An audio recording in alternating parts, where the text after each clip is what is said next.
Ian turns the tables on Victor at the ranch, and Maria wants Ward wiped off the face of the earth.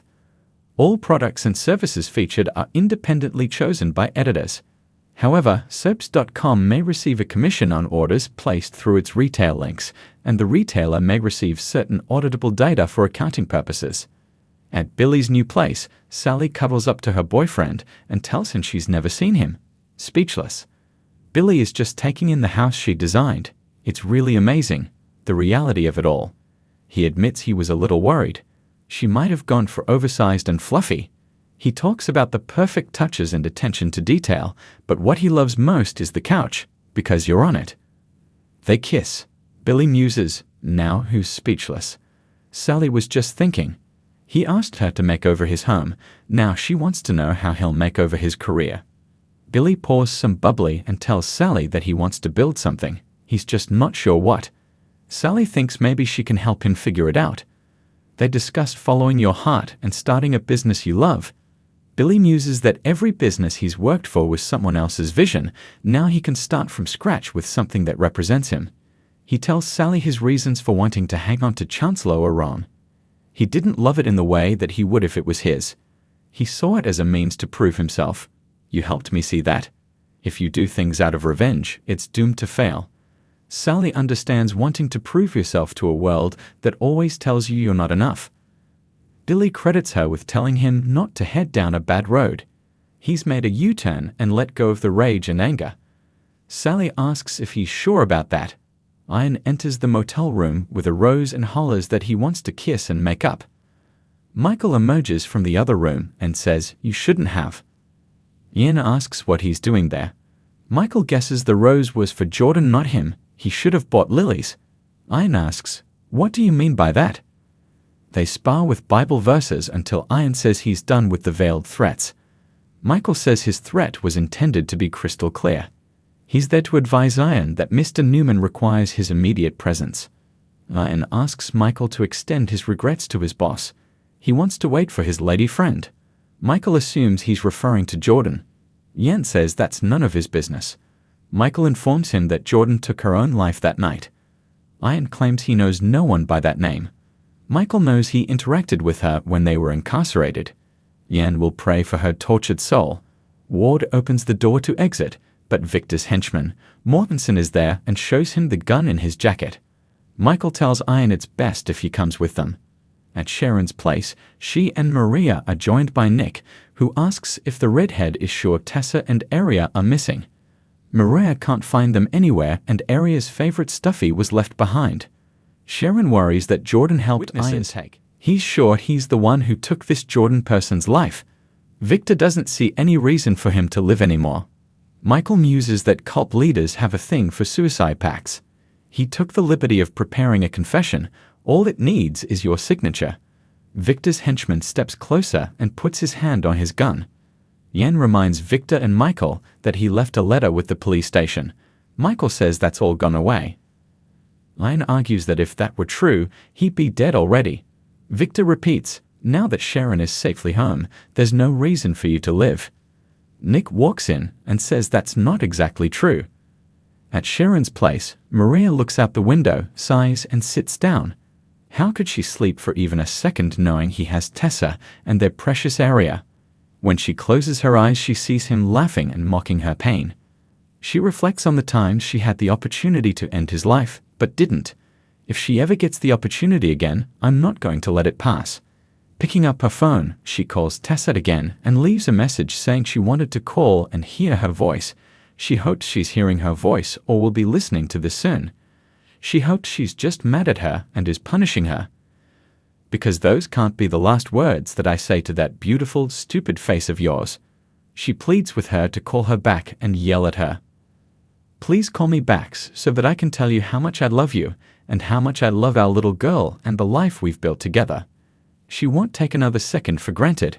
Sharon listens as she chokes out, "Just call me back and let me know that you're okay." At the ranch, Nick demands that Ian tell him the whereabouts of Tessa and Aria. Michael stands up and angrily asks, "What do you know about this?" Nick wants to beat the truth out of Ward, and Michael tells him to get in line. Ian protests that he has no reason to hold Tessa or her child. Nick says everyone knows he wants to get back into Mariah's life. Ian insists his sins are in the past. I have repented.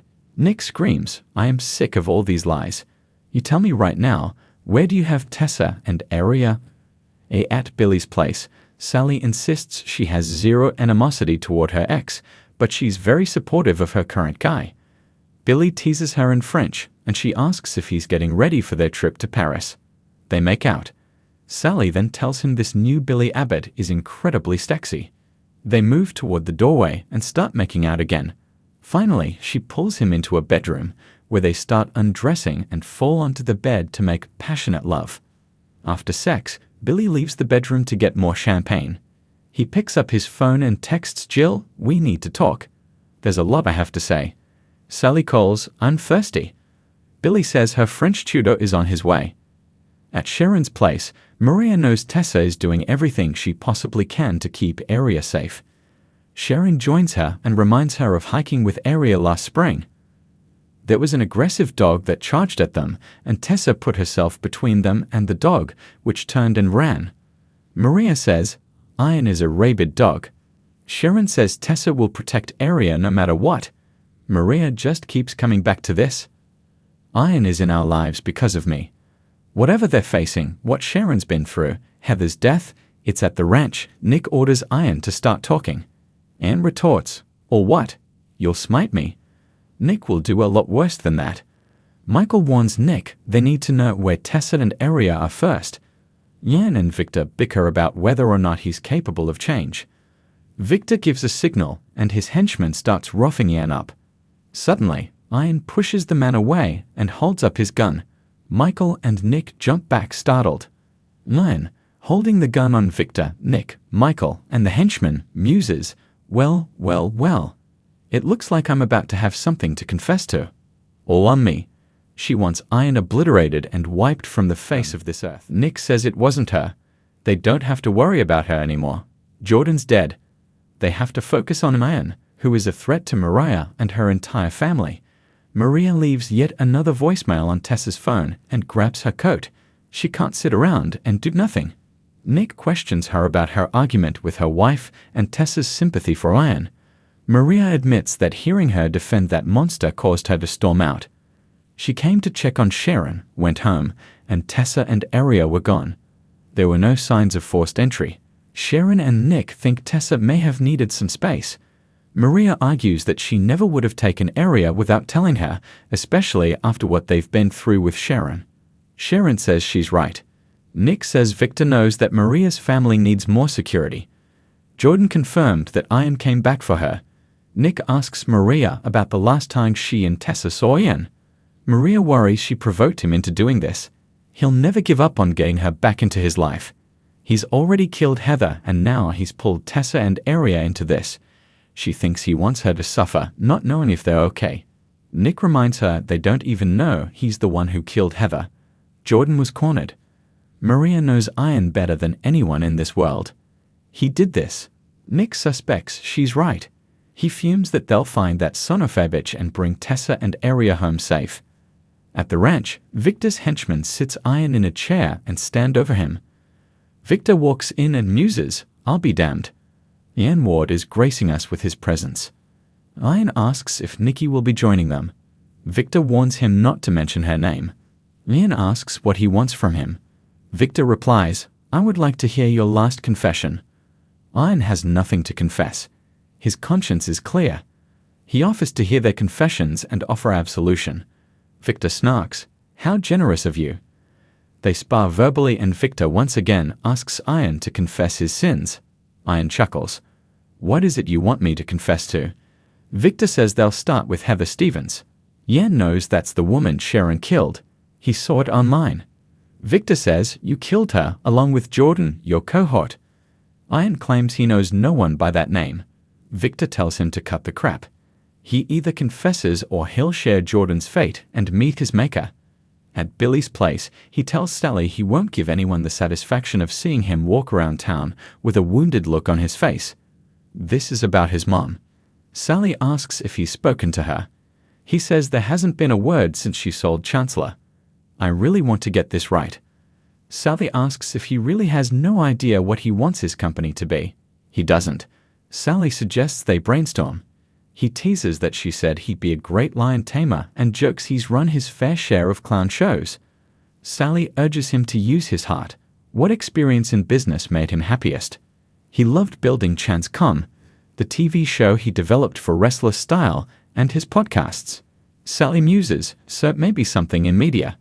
She notes he'd been in direct competition with Newman Media. Billy at Sharon's place, Nick and Mariah discuss Ian taunting them since his return. Nick figures he'll lay low to regroup. His dad's security team will find him. Mariah asks if they're supposed to just sit and wait. Nick says if Ian has them, he'll gain nothing by harming them. He's probably hoping to use them as leverage. Mariah cries that Tessa and Aria will be terrified. She sobs in her mother's arms. Sharon tells her daughter she needs to get some rest, but Mariah couldn't close her eyes if she wanted to. Sharon and Nick convince her to go upstairs. Once alone, Nick tells Sharon he's calling Chance to update him. Sharon says none of them will sleep until this nightmare is finally over. Has to admit the idea of sticking it to Victor and Adam sounds appealing at the ranch.